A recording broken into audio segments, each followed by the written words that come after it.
Hey everybody, this is Dream, and today we have a four-game slate here on FanDuel. We have it starts 7 p.m. Eastern. Most of the teams on this slate played yesterday, so we do have to keep that in mind here. And for that, let's get into the injury report. Before I do that, can you guys smash that like and subscribe button? It really helps the channel. Really do appreciate it. Make sure to check out Discord in the description, and shout out to the Patreon members. Really do appreciate you guys. With that said, let's get an injury report today. So for the Mavs, Wood is out.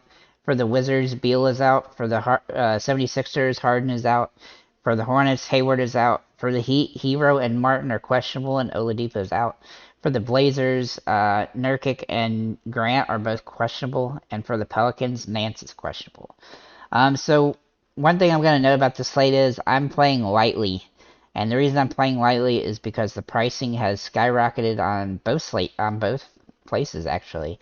I feel like there's not a ton of super good value plays today. There are more here on FanDuel than there are on DraftKings. DraftKings is something. But on FanDuel, I felt like that a lot of the players have just priced up a lot from yesterday. And I'm not exactly, that's a little bit strange because that usually doesn't happen that quick. But anyhow, sometimes it does. And, you can never really tell when that's going to happen.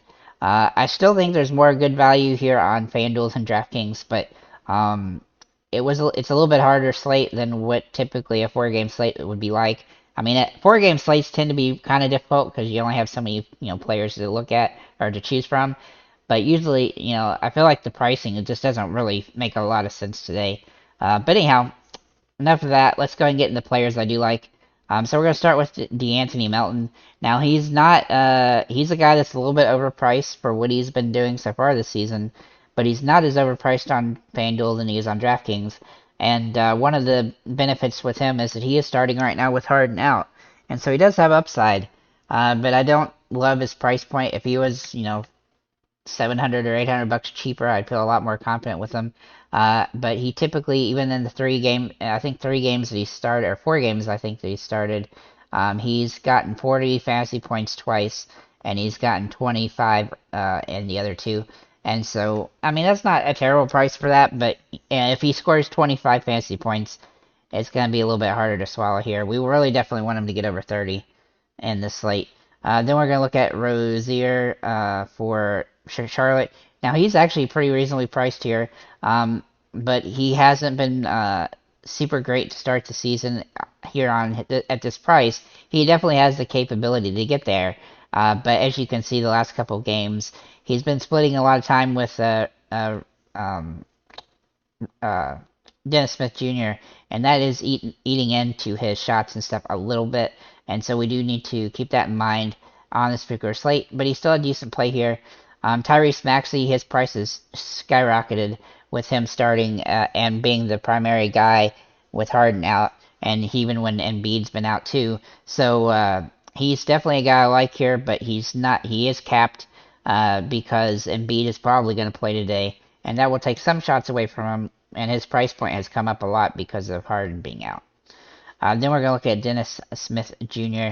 Now, he's been getting more minutes since Rozier has come back than I expected, or I think most people expected. But it's paying off, and his price point isn't super ideal as a result, but he is still a guy that's playing a decent chunk of minutes, getting a lot of shots, and he gets, peripheral stats. Even before Rozier was out, he was having some games where he's getting over 30 fantasy points, and so I look for him to be able to continue that here in this particular slate. Then we're going to look at Oubre for Charlotte. Now, Oubre is a guy that really is inconsistent with fantasy, and he can have some really low scoring games sometimes, especially if his shot's not falling.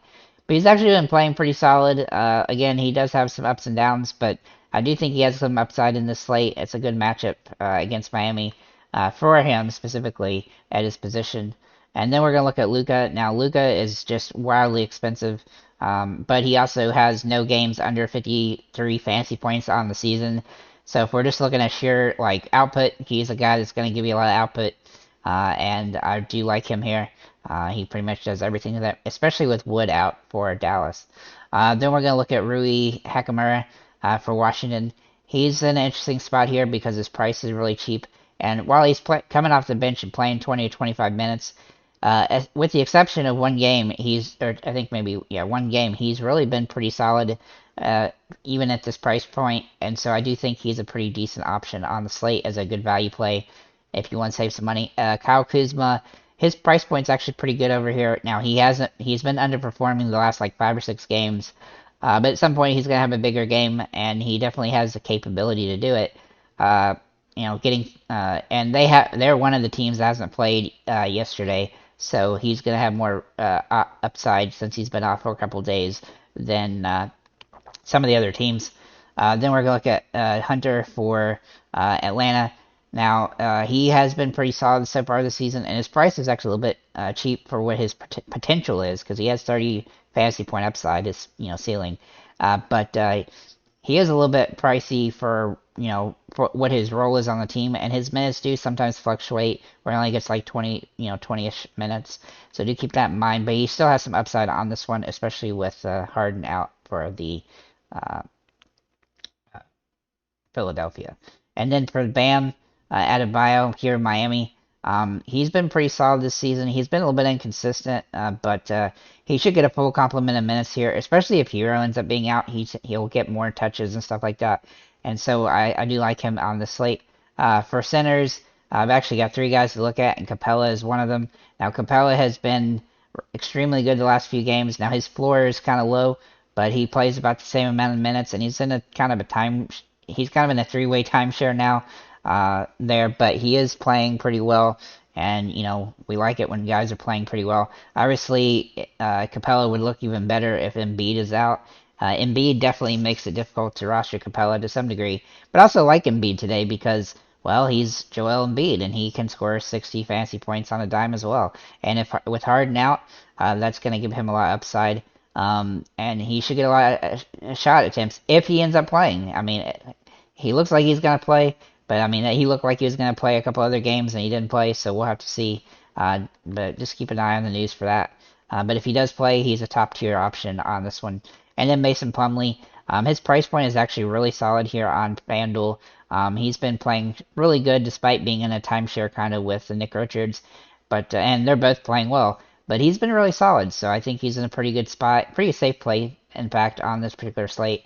Overall, I really do like FanDuel a lot better than DraftKings today.